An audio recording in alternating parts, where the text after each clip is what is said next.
아홉째 재앙을 당하고도 바로는 여전히 완악한 마음을 돌이키지 않았습니다. 마침내 하나님께서는 이스라엘 백성들을 위해 마지막 10번째 재앙을 준비시키셨습니다. 참 무겁고 안타까운 장면입니다.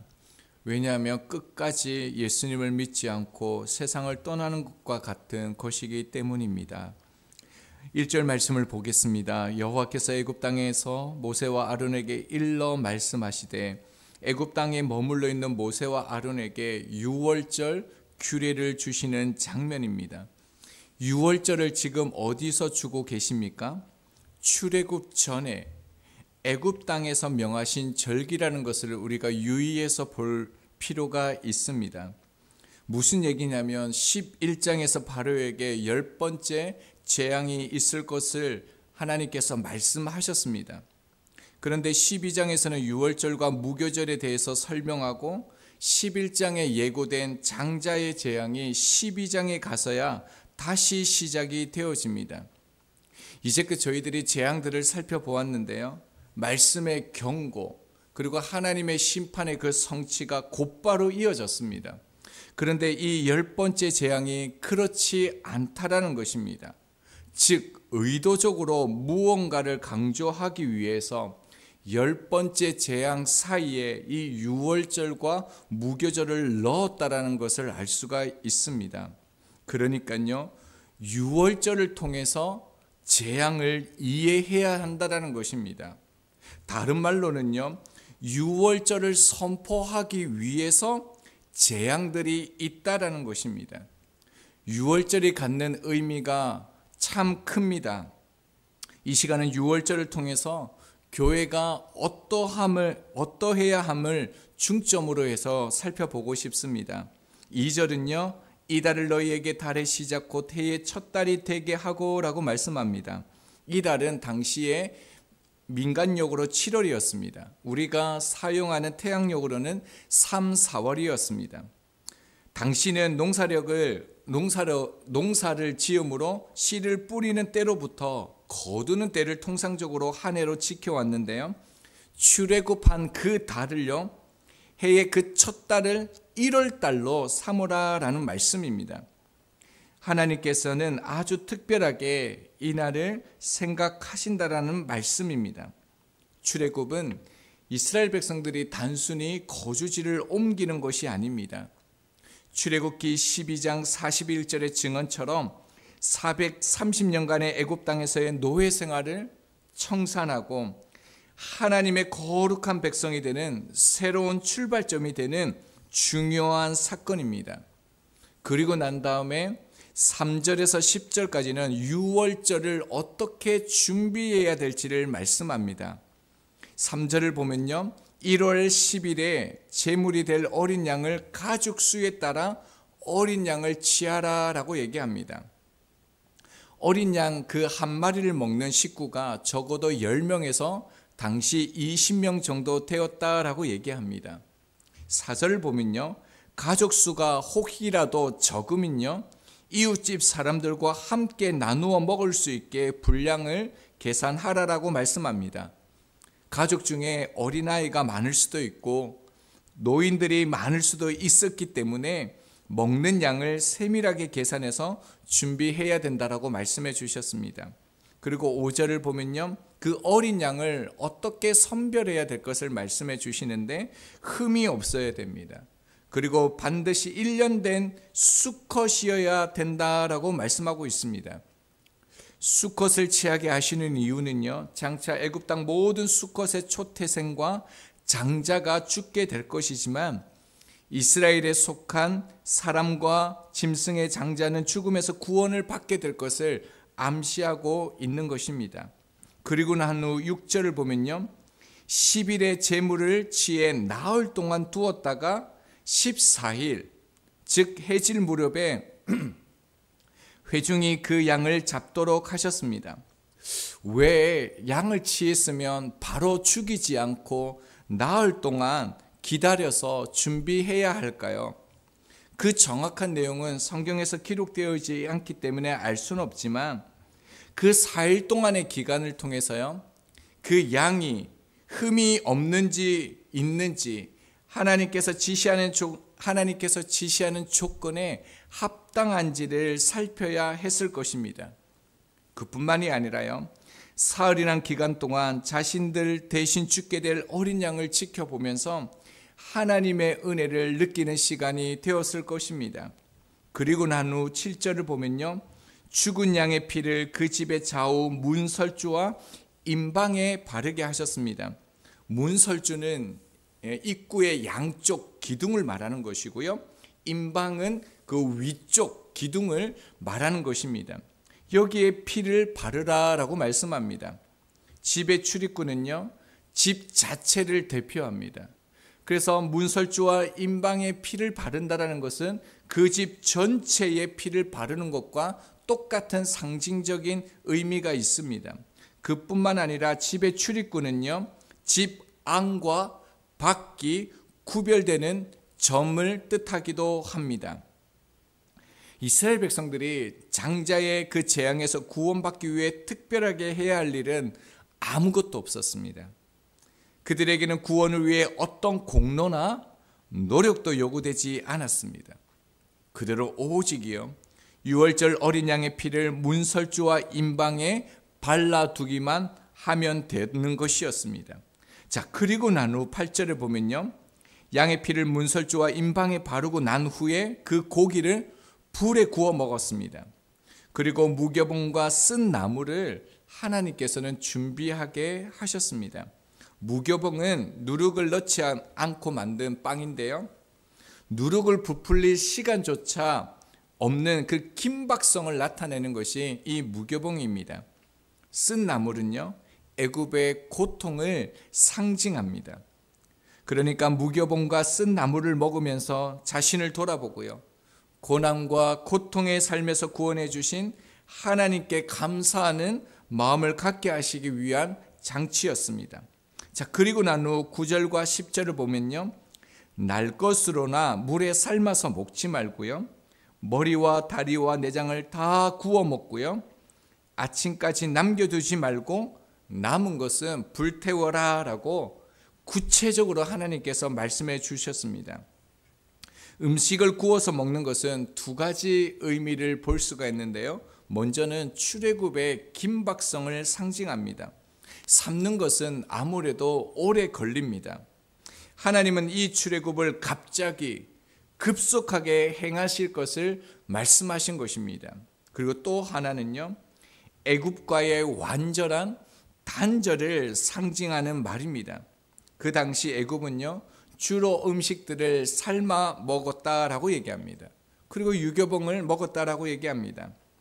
이제는 그렇게 너희들이 애굽의 문화를 따라서 살지 말라라는 이 단절의 의미가 있는 것입니다. 그리고요, 남은 것을 불사르라라고 한 것은 대속이라는 거룩한 의미로 드려지는 고기가 부패하거나 더럽혀지지 않기 때문에 그렇게 하라라고 말씀하셨습니다. 자, 고기를 먹을 때 어떻게 먹어야 됩니까? 허리에 띠를 띠고 발에 신을 신고요, 손에 지팡이를 잡고 급히 먹으라라고 얘기하고 있습니다. 언제든지 급히 떠날 만반의 준비를 하고 식사를 해야 했습니다. 이것이 무엇이라고요? 첫 번째 유월절이었습니다. 유월절 사건은 예수님의 십자가와 부활의 사건을 예표하는 것을 저희들이 너무 잘 알고 있습니다. 그래서 오늘 이 시간에는 이 부분은 다루지 않도록 하겠습니다.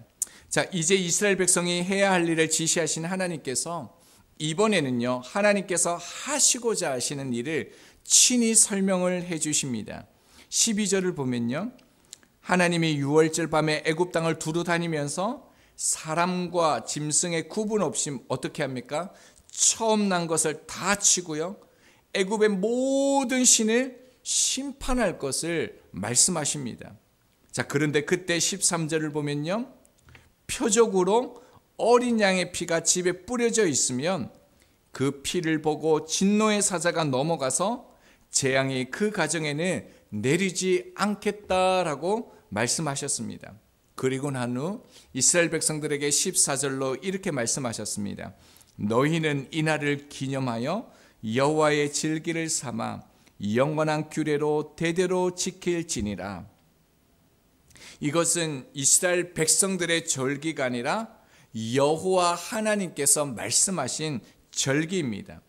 하나님은 이것을 지키라라고요 명령하셨습니다. 이 유월절을 보면 그 어떤 인간적인 요소가 전혀 들어가 있지 않습니다. 구원은 하나님의 말씀으로부터 시작되어지고 그 말씀에 순종함으로 말미암아 완성되어지는 것을 이 유월절을 통해서 우리 가운데 보여주고 있습니다. 여호와의 말씀이 있기에 그들이 구원을 받을 수 있었고요. 그들의 행위와 의지와는 상관없이 그들은 10가지 재앙 중에서 애굽인들과 구별되는 하나님의 백성으로 불리게 된 것입니다. 죽음의 영이 넘어가는 사건이 먼저 아니라 그 영이 넘어가게 하는 여호와의 말씀이 먼저라는 것입니다. 이것을 주의해야 한다는 것입니다. 사건이 아니라요, 표적이 아니라, 이적이 아니라, 응답이 아니라 무엇을 말씀하시는 겁니까? 말씀을 지키는 것이 먼저라는 것을 우리 가운데 보여주고 계십니다. 이제 좀 말씀을 적용하도록 하겠습니다. 특별히 이 유월절 통해서 교회에 대해서, 그 구원을 받은 교회가 어떠함에 대해서 오늘 살펴본다라고 말씀을 드렸는데요. 3절을 보면요, 회중이라는 말이 나옵니다. 회중은 공동체라는 뜻이 있습니다. 성경에서요, 처음으로 등장하는 단어입니다. 출애굽을 통해 공식적으로 하나님의 나라의 백성들을 일컫는 단어가요, 바로 이 회중입니다. 구약에서 회중은요, 교회를 뜻합니다. 신약에서는요, 에클레시아죠, 교회를 뜻합니다. 그러니까 교회라는 말이 제일 처음 등장하는 곳이 오늘 본문이라는 것입니다. 출애굽 사건을 통해서 이스라엘 공동체가 탄생한 것처럼요, 예수 그리스도의 십자가의 그 부활의 사건을 통해서 교회 공동체가 탄생하게 되는 것입니다. 여러분, 유월절을 하나님께서 제정하시면서요, 하나님은 처음으로 예수 그리스도의 그 구속 사역을 우리 가운데 보여주신 것뿐만 아니라 유월절을 통해서 무엇을 설명하셨습니까? 교회를 설명하기 시작하셨다라는 것입니다. 자, 이 유월절 안에 있는 교회가 무엇입니까? 우리의 구원받음이 어떠한 모습으로 드러나야 하는가를 이 유월절 속에서 담고 있는 것입니다. 즉, 구원받은 백성은요, 이 구원받음이 공동체적으로, 교회적으로 드러나야 한다는 것입니다. 교회는 공동체입니다. 교회는 기구가 아니고 도움을 주는 단체가 아닙니다. 교회는 그리스도의 몸입니다. 몸은 지체가 많지만 공통점이 무엇입니까? 하나라는 것입니다. 자, 그렇다면요, 교회라고 하는 것이 어떤 것이 되어야 합니까? 3절을 보겠습니다. 열흘에 너희 각자가 어린 양을 취할지니 라고 말씀합니다. 자세히 설명드릴 수 없지만 성경에서 열흘은 참 중요한 의미를 담고 있습니다. 출애굽하고 대속죄일이요 7월 10일입니다. 요단강 도하의 사건이요 1월 10일입니다. 50년마다 돌아오는 그 희년이 10일에 시작합니다. 오순절이 10번, 5번 돌고 난 다음에 50번째 되는 날입니다. 그러니까 이 10일이라는 이 개념은요, 새로운 출발이라는 것, 이것을 담고져 있는 의미가 이 열흘입니다. 그러니까요, 열흘째 되는 날 어린 양을 취하라 라는 이 말은요, 어린 양 대신 예수를 믿음으로 완전히 새로운 출발이라는 것을 말씀하고 있다는 겁니다. 그러니까 너희들이 공동체적으로 교회를 향하여 살아갈 때 애굽의 방식이 아니라, 세상의 방식이 아니라 어린 양의 방식으로 회중, 교회를 삼아야 된다라는 것을 말씀하고 있습니다. 그것이 어떻게 해요?